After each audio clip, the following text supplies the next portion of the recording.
So today we'll discuss about the fluoroquinolones, introduction, mechanism of action, and their antibacterial spectrum.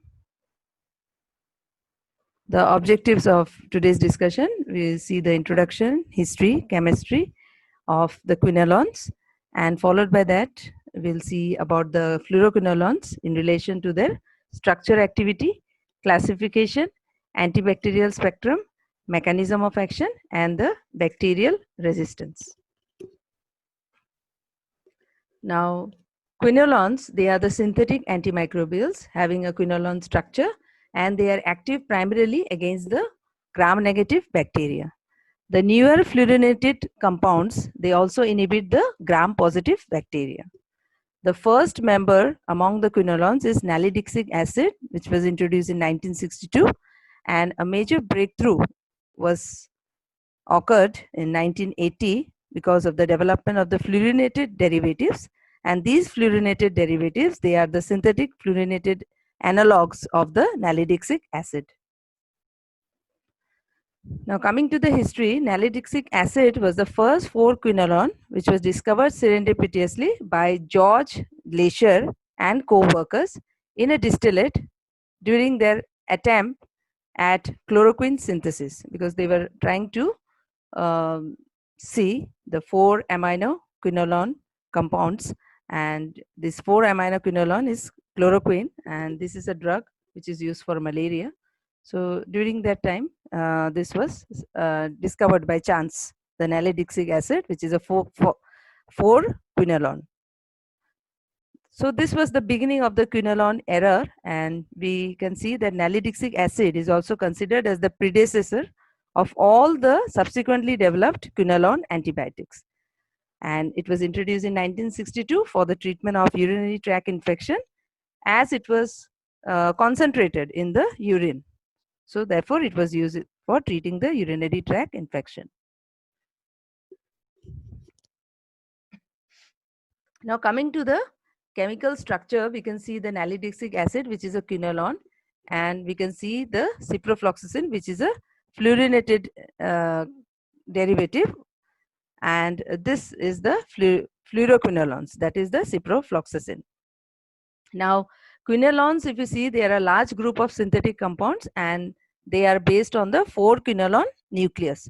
And as you can see in the diagram, it is containing 2 rings. So it is a dual ring structure, and it has a nitrogen at the position 1, a carbonyl group at the position 4, and a carboxyl group at the position 3 of the first ring. Now nalidixic acid, it is the first quinolone, and it was discovered in 1962. And if you see, it has a nitrogen at position 1 as well as the position 8. So it is also known as the 1,8 naphthyridine. So this is the other chemical name of the nalidixic acid, which is the first quinolone. Now on the other hand, we have the fluorinated derivatives, which were discovered in 1980, and you can see the structure of the ciprofloxacin, and there is fluorination of the quinolone structure. As you can see, there is the fluorine substitution at the position 6, and there is a piperazine substitution at the position 7. Now let us see the difference between the quinolones and fluoroquinolones. We have nalidixic acid, which is a quinolone, and ciprofloxacin, which is a fluorinated quinolone. Now nalidixic acid, it has a low potency, and it has a very narrow antibacterial spectrum, that it is effective only against the gram-negative organisms, and the plasma concentration attained is low, as well as the tissue penetration is also very poor, and there is the frequent development of resistance against the nalidixic acid. And because of the low potency and narrow spectrum of activity, as well as the low plasma concentration and poor tissue penetrability, the therapeutic use, there is the systemic use is very low, because of the antibacterial levels which are achieved is very low. So the therapeutic use is limited to the urinary tract infections and the bacterial diarrheas. because the concentration achieved is low, and the concentration, the local concentration is achieved in the, and it is used for the urinary tract infection, and also the concentration is achieved in the gastrointestinal tract, so it is useful against the bacterial diarrheas, against the specific organisms which are causing the diarrheas like the E. coli, Proteus, Shigella, or the Salmonella. Now, on the other hand, you can see the ciprofloxacin, which is a fluorinated quinolone, and the potency is very, very high, and it has an antibacterial spectrum, which is wide. It is effective against both gram-negative as well as the gram-positive organisms, and the plasma concentration achieved is very high, as well as the tissue penetration is also very high, as it attains very high concentration in the different tissues. And the resistance, if you see, it is slow to develop, and the therapeutic use of the fluorinated quinolone, they are very useful in several systemic infections, and the frequency of administration, the fluorinated quinolone, they are used twice a day or once a day, and whereas the quinolone, if you see the nalidixic acid, it is the frequency, we are using it about 3 to 4 times a day. So we can see that nalidixic acid, the systemic antibacterial level achieved is very low, and therefore the usefulness is only limited to the urinary and gastrointestinal tract infections. And it has a, nalidixic acid has a low potency, as well as the blood and tissue levels are also very low, and it has a narrow spectrum of activity, as it is active against gram-negative organisms like E. coli, Proteus, Klebsiella, Shigella.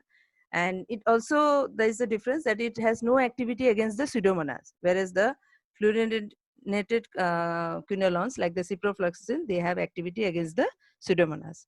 And also the nalidixic acid has a high frequency of the bacterial resistance. This also limits the use of the nalidixic acid. And the concentration, that free drug concentration in the plasma and in the tissues is less. This is because nalidixic acid is also highly plasma protein bound drug. So therefore the concentration of the free drug is less, and this is a non-therapeutic concentration, and because this level is low, that's why it is low concentration are not useful for the systemic infections. Therefore, it is not suitable for the systemic infections. So nalidixic acid, as of now, is a drug. It is a drug used only nowadays as a urinary antiseptic in case of the recurrent urinary tract infection, for especially the Proteus resistance, which has become resistant to the fluoroquinolone. So only in these cases we are using it as a urinary antiseptic. And the second use of the nalidixic acid is it is used in some diarrhea caused by the Proteus, E. coli, Shigella, and in the treatment of ampicillin resistant Shigella enteritis. So these are the only use in UTI and in bacterial diarrheas. And there are also certain adverse effects taking place with the nalidixic acid, like it may cause the GI upset. It also causes some frequent central nervous system side effects. And also nalidixic acid causes hemolysis in the G6PD deficient patient. On the contrary, if you see the fluorinated quinolones like ciprofloxacin, these drugs are having better tolerability. So if we see the fluorinated derivatives, we have understood that they have improved antibacterial activity, and they have bactericidal level. The bactericidal level which is achieved in the blood and the tissues is very good. It also has a very high potency. They have an extended spectrum of activity, that is, besides gram negative, they are also effective against gram positive, and they have a better tissue penetration.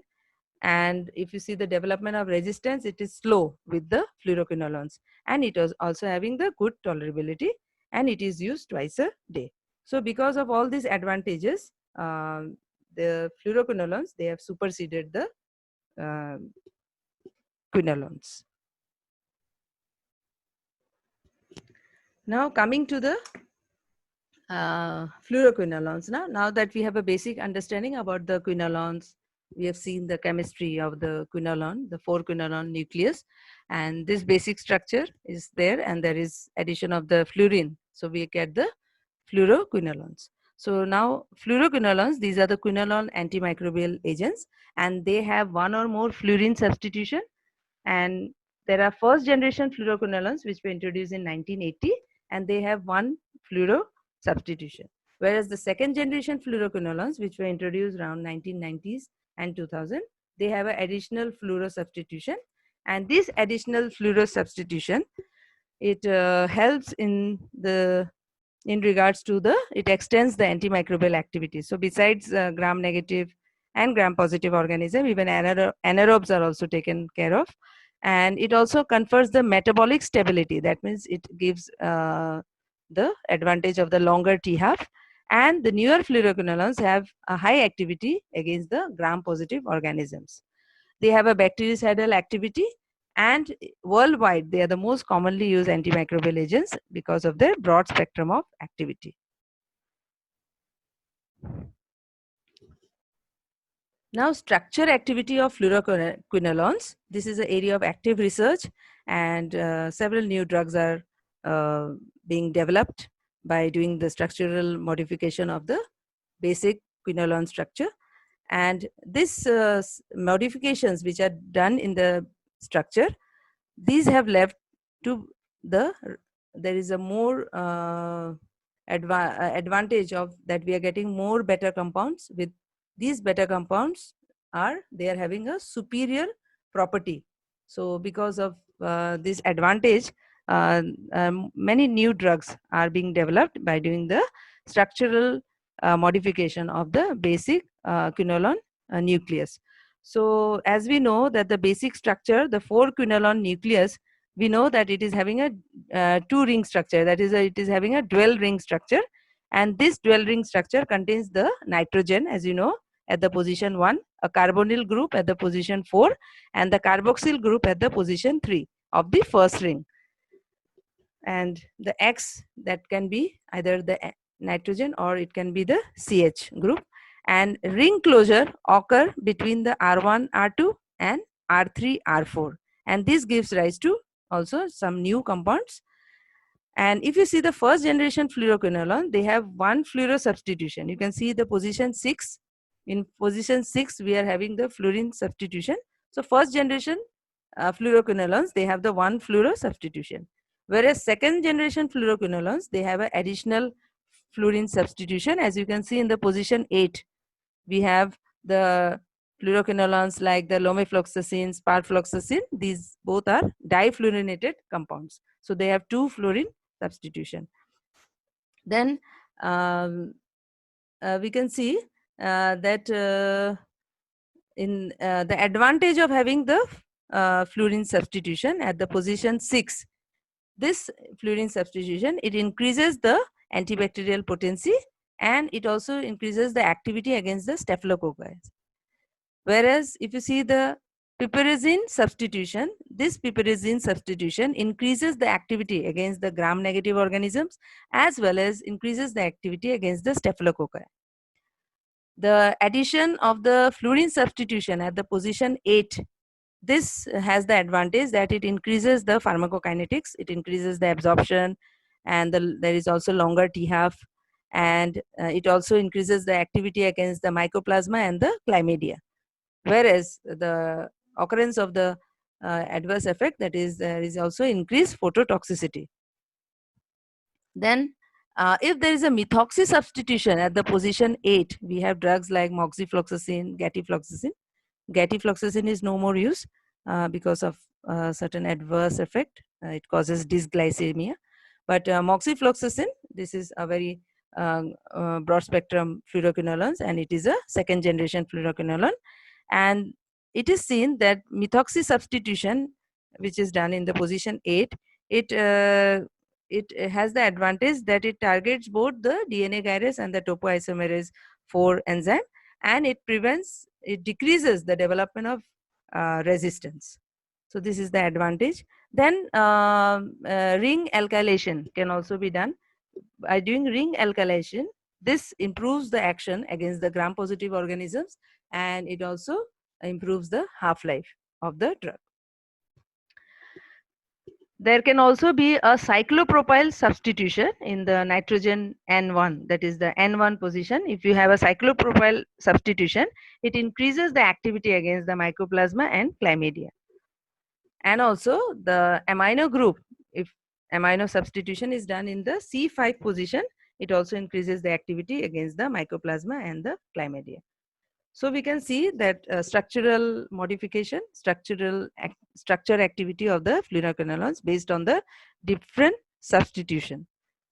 And many new compounds are also developed by doing this structural modification.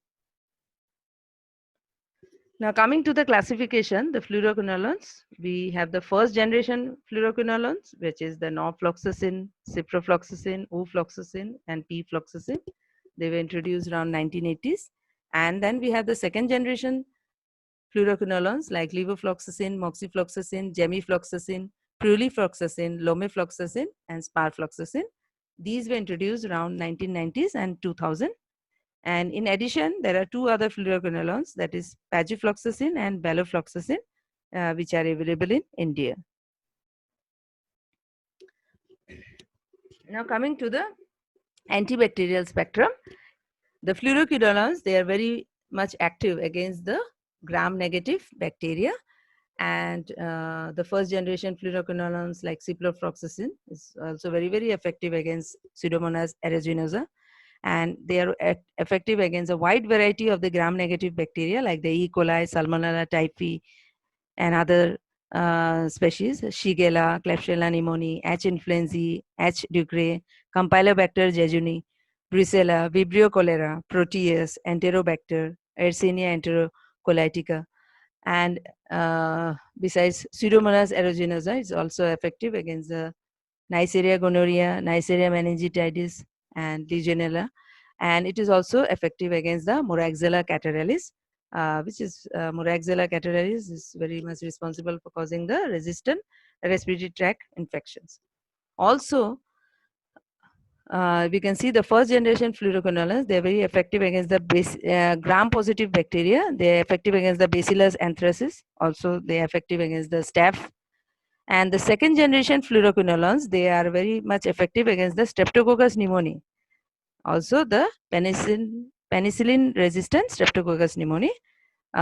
The second generation fluoroquinolones like levofloxacin, moxifloxacin, gemifloxacin, and sparfloxacin, they are effective against the Streptococcus pneumoniae, that is the penicillin-resistant Streptococcus pneumoniae, as well as there are some of them like levofloxacin, moxifloxacin, and gemifloxacin. They are also effective against the methicillin-sensitive Staphylococcus aureus. Now coming to the activity against the anaerobes. Now fluoroquinolones, they are active against the gram-negative organisms and a few gram-positive organism. But if you see the activity against the anaerobes, the first generation fluoroquinolones, they are resistant to the anaerobes like the Bacteroides fragilis, Clostridia species, and the anaerobic cocci. Whereas the second generation fluoroquinolones, they are very active against the anaerobes, Bacteroides fragilis, Clostridia, and the anaerobic cocci. So we have the second generation fluoroquinolones like moxifloxacin, sparfloxacin, gemifloxacin, which are very effective against the anaerobes. They are also active against the chlamydia and the mycoplasma. Chlamydia and mycoplasma are responsible for causing the atypical pneumonia. Then the antibacterial spectrum against Mycobacterium tuberculosis and other mycobacteria. You see the ciprofloxacin, which is a first generation fluoroquinolone, and the second generation fluoroquinolone like levofloxacin, sparfloxacin, and moxifloxacin. They were effective against Mycobacterium tuberculosis, as well as they are also effective against other mycobacteria like the Mycobacterium avium and the Mycobacterium kansasi. So they are very, very effective against the mycobacteria. And gemifloxacin is also highly active against the Mycobacterium tuberculosis. Now coming to the mechanism of action of the fluoroquinolones. The antibacterial agents, in this diagram we can see, we can get a broad picture about the different antibacterial agents.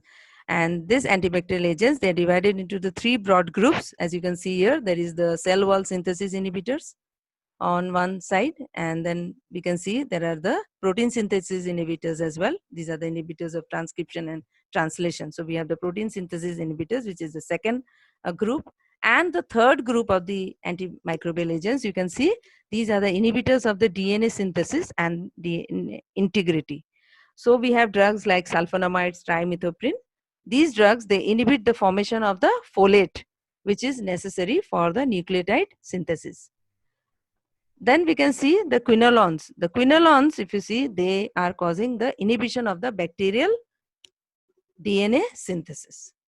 So this is the mechanism of action of the quinolones, fluoroquinolones, that they block the bacterial DNA synthesis.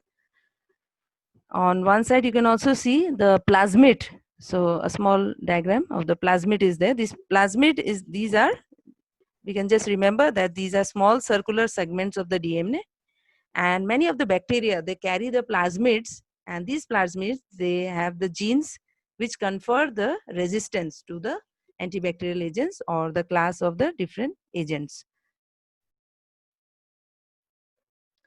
Now, I said that the quinolones, they block the bacterial DNA synthesis. So how do they block the bacterial DNA synthesis?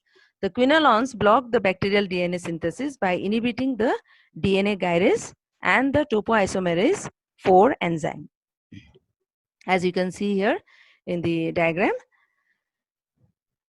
So this DNA gyrase is primarily, it is active in the gram-negative bacteria, whereas the topoisomerase 4 has a higher potency against the gram-positive organisms. The DNA gyrase, if you see, it takes part in the nicking and closing activity of the double helix DNA strands, whereas the topoisomerase 4 enzyme, it participates in the decatenating activity. And this decatenating activity, it means that the topoisomerase 4 participates in, it separates the interlinked or the catenated daughter DNA molecules. And these DNA molecules, these are the products of the DNA replication. So that's why it is known as the decatenating activity, because it separates the catenated daughter DNA molecules. The DNA gyrase has 4 subunits, and these 4 subunits contain the 2A subunits and 2B subunits. And these are encoded with genes GYRA and GYRB genes. Whereas the topoisomerase 4, it has 4 subunits, and it is encoded by the PAR-C and the PAR-Y genes. Now, if you see the diagram, you can see the action of the DNA gyrase. We can see the bacterial cell and the chromosome, and the chromosome, the folded chromosome around the RNA core. Also, we can see this folded chromosome around the RNA core. This is the action of the DNA gyrase. It results in formation of the supercoiled folded chromosome. So this supercoiling takes place because of the DNA gyrase enzyme. Now, DNA gyrase, therefore, is involved in the relaxation of the positively supercoiled DNA, and this is required for the normal transcription and the replication. So fluoroquinolones, what they do is they inhibit the DNA gyrase mediated supercoiling of the DNA.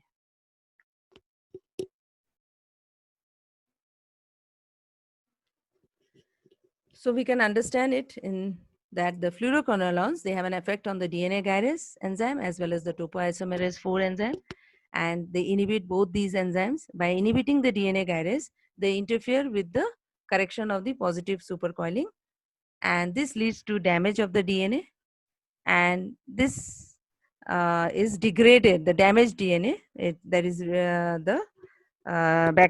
we get the it is degraded by the nuclease enzyme, and we get the bactericidal action. So the bactericidal action, it occurs because of the digestion of the DNA by the exonucleases. So the nuclease enzymes, and these exonucleases, these production is this occurs because it is occurring as a signal because of the damaged DNA. Now, So we get the bactericidal action. So on the other hand, you can see the topoisomerase 4. If this is inhibited, this topoisomerase 4, it causes separation of the daughter DNA strands. So this is actually inhibited, and this interferes with the separation of the daughter DNA strands, and it arrests the multiplication.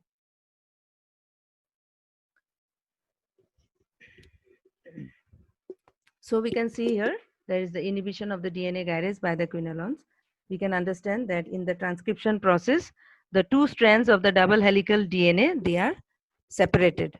And when the DNA strands are separated, they undergo excessive positive supercoiling, also known as the overwinding.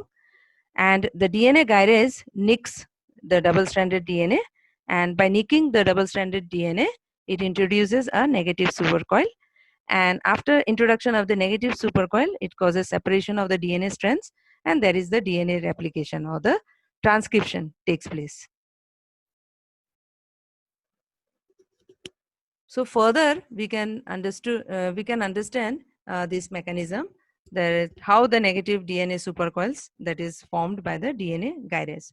So in this diagram we can see it is very clear that the DNA gyrase binds to the two segments of the DNA, and the first thing is it creates a node of the positive superhelix.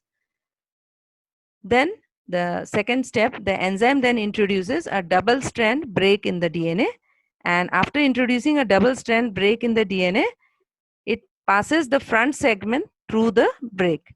And the third step is the break is resealed, and after resealing you are creating it creates the negative supercoil.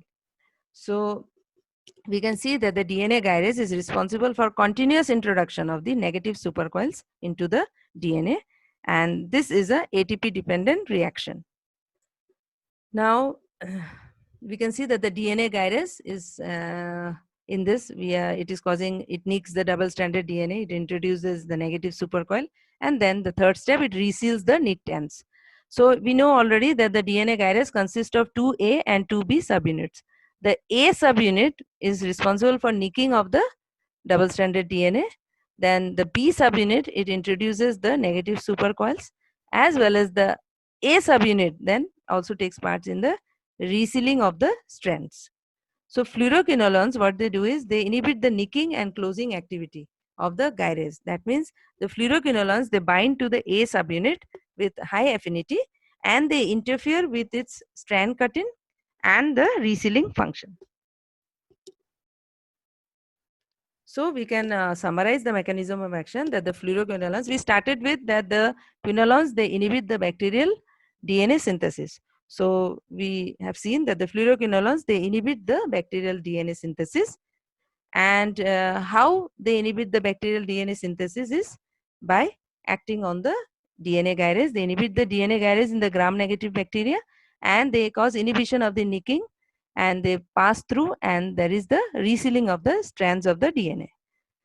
Secondly, they also inhibit the topoisomerase 4 in the gram-positive bacteria, and they cause inhibition of the segregation of the newly replicated DNA strands. So because of this, the DNA synthesis is affected, and we get the bactericidal action of the fluoroquinolones. And another thing mentioned is the selective toxicity of the fluoroquinolones. In the mammalian cell, if you see, in place of the DNA gyrase and topoisomerase 4 enzyme, mammalian cell contains the enzyme that is topoisomerase 2. This topoisomerase 2 is also, it removes the positive supercoil, but this topoisomerase 4, which is there in the mammalian cell, it has very low affinity for the fluoroquinolones. Therefore, it has low toxicity to the host cells. So coming to the bacterial resistance about the fluoroquinolones, we can see that the bacterial resistance can occur due to either there is the plasmid encoded, or it can be due to the chromosomal enzymes which are induced by the drugs.